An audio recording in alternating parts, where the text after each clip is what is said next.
to The World Meets in Wood Buffalo. Today we are going to talk about the drinking culture in different countries.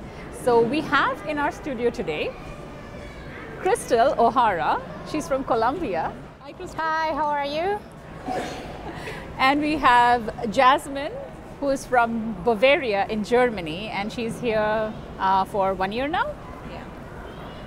Great to have you. Thank you. Hello. Guten Tag. How does the drinking culture in Germany compare to what it is here in Canada? I think the main difference is the beer is stronger, I must say. I must admit, the first time I actually drank Canadian beer, it was a bit weaker than I'm used to. But I think the main difference is, or better to say, that's just my impression. In Germany, you go out for drinks in order to meet your friends and to socialize. And it's not really that you get drunk or so. You come together and you have a nice evening, and then you just have some drinks. That's interesting. In my country, India, like drinking is not really something that you get really drunk. Because it's mostly related to traditions and religious festivals. So there is alcohol that is derived from a flower, and there is alcohol derived from the palm tree. And this alcohol, which is derived from the palm tree, is used to ferment some of the foods we make. And so it's very common to have it in your food and stuff like that. So basically when you eat, you feel kind of a taste, but it doesn't really give you a kick or anything. And alcohol is really frowned upon, so it's not a huge culture thing in India. But for major festivals like Holi, where people put colors on each other, that day people drink. And it's really funny because it makes them get out of their inhibitions and really share that festival with other people. And women generally don't drink. How is it in Germany? For women? Yeah. There's no difference between men and women. Oh, that's so cool. Yeah. It's the same in Colombia. We both drink the same, and you even start doing it within your family. Wow. So your parents normally, after you're 18, they introduce you to alcohol, and it's both genders the same, so it's equal. So Crystal, what are the kind of alcohol that you consume in Colombia? Well, now it's very general. We consume many types of alcohol, but we have certain national things. So one of the things is chicha, which is a regional drink. It was banned until 1991. Wow. Because in the 18th centuries, a German guy introduced beer, and they were trying to push away the chicha, which was the Aboriginal drink, and they managed to do it. That changed the whole story about drinking in Colombia, so people stopped drinking chicha and they started drinking beer. So of course now it's a huge, one of the main drinks in Colombia. It's beer. And it's beer, yeah. So you drink beer even when you eat snacks, or like there's like you don't have to have a huge festivity or anything to drink. You just you drink because you are happy, because you are going to meet with your family. So there's for any reason.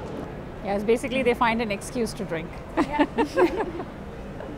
So actually in our culture it's very rare to have people who drink, and in certain parts of the country it's become a huge problem where now it's so socialite and elite, kind of thing to drink and to party and all that stuff. So now it's kind of a problem. Like previously it used to be like something that people would do just for a particular festival. Is there something like that in Colombia? When there's a festivity, then you drink even more. So you'll see just people completely wasted on the streets, and they have fun. So it's just another excuse. So festivities can be dangerous sometimes as well because of that reason. So sometimes they drink to excess that sometimes they just fall asleep in the street and things like that. But it's just part of that fun, So do you also have something like that, like people getting really drunk and hyper and? Well, yeah, of course you have that, you know, like if there are big festivals or so, of course people get drunk, but I think another difference between Canada and Germany is that you actually can drink everywhere. You can drink on the train, you can drink you can drink on the street, in the park, everywhere. You can even buy beer and alcohol from a gas station, and it is I don't know, most people I found they know how to handle it, so it is not really a big issue that people drink and drive. Of course you have some people who do that, but it's people know how to handle it, I think. That's my impression. So because it's not really a taboo, it's like, you know, it's in the culture, and it's always been a part of the culture, especially where I'm from,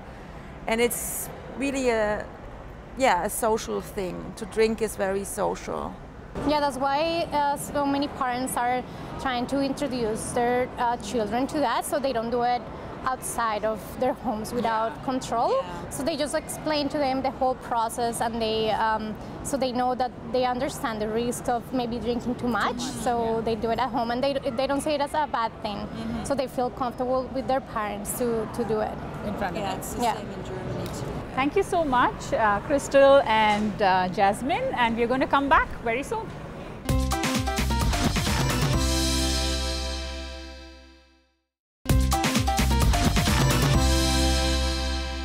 Welcome back to The World Meets in Wood Buffalo. So guys, we were just talking about these, like, you know, the kind of drinking you have in your country and Colombia. What I wanted to ask you is about the famous Oktoberfest. What do you have to say about that? The famous Oktoberfest, it's really funny because everywhere I go, when I'm outside of Germany, everybody mentions that. But I mean, the Oktoberfest is a lot of fun. But it is totally overpriced, and it's very touristy, and it's very crowded, and of course it's fun, but one should know that during summertime all over Bavaria and also Germany there are lots of different beer festivals, and the Oktoberfest it's actually like the Stampede, right? So you have different other beer festivals there too. But that's the only one that's so popularized. Yeah, it is, of course, because it's so big. But there, for instance, people get really, really, really drunk. And often. what you say is that it's mostly tourists and not the actual German people? It is mainly tourists, yeah, I would Very say that. interesting. Yeah, we even have it in Colombia. In the big cities, we have received the Oktoberfest as part of Can you believe that? tradition, not tradition, but as part of the culture. So there's German sausages and lots of beer, and so now it's part of us. We celebrate it, and because there are so many people from Germany now in Colombia as well, so that's why. But I think the Western culture has rubbed off everywhere around the world because of media, and so in India too, when we start a party, like if it's a big party and a function, then we have champagne, right? And we also, people clink wine glasses at weddings, and it's very important to raise a toast to people, and that's all very fresh and very new. It's not something that was part of Indian culture maybe 20 years back. Yeah, so lots of new things are coming up as we go forward, and the world is really becoming very similar, like everywhere. You can see these things being shared. But what did you find about the Canadian drinking culture that was different? Like, what did you find starkly different? Oh, I remember the first time, first of all, that there are liquor stores here. You don't have that in Europe. In Europe, you go to a supermarket and you buy the liquor there. Then, of course, the price of alcohol is immensely expensive here. Like for half a liter of beer, you pay 60 cents in Germany. Then the other funny thing is, when I went to the liquor store for the very first time, I bought a bottle of wine and put the wine into the front seat, and my boyfriend said like, "Oh my God, you cannot do that." And I said like, "Why? I can even drink it back home when I'm a passenger." And he said, "No, you can't do that." So yes, yeah. Yeah, I was also very surprised by that. Oh, really? Yeah, I didn't know that we couldn't put it. Yeah, you can just have it in your vehicle, and yeah, but it happened the same. He was actually very mad. He was like, "No, what are you doing?" And don't put the alcohol. Because then he can get in trouble, and yeah. So, just the other day, something really funny happened to me. I was at the dog park, and it was evening, and I had actually a can of beer with me, and I was drinking beer. And then I was approached by a man, and he said, "Good for you! You are so brave!" And I said, "Why? You're drinking beer in public. Yes, that's so cool." And I was like, what? This is so funny. Yeah, that's the other thing for me. It's so difficult because we just drink on the streets, and like it's here you cannot do it. So if it's a very hot day and I just want to sit next to the road and drink a beer, and I cannot do it. So it's so much prohibition. It's so. Do you miss any particular drink from Colombia, Crystal? I miss aguardiente. That's called. The translation will be like fire water, and it's very strong the first time you drink it, but it's really good. If you drink it cold, it's just perfect. And what about you? Do you miss some German drinks? Yeah, I mean, I am kind of the stereotypical cliche German, right? Because I'm from Bavaria, so of course I do miss the beer, and I got used to Canadian beer now, but I must admit, from time to time when I see a German beer in the store, I buy it. So, yeah, that's what I miss. Yeah. Very interesting. Actually, I do miss the coconut palm, alcohol that we have in our country, especially in South India. We use it a lot in our food. So we make something called appam, and that's a fermented rice bread. We put it into that and we ferment it, and then it's prepared, and it's really tasty. And I miss that so much because it doesn't taste that good with yeast. Like, it doesn't taste that. So that's how we consume alcohol. We really don't have the culture where we just have a lot of drinks and stuff, and especially women. Like, women who drink are really frowned upon.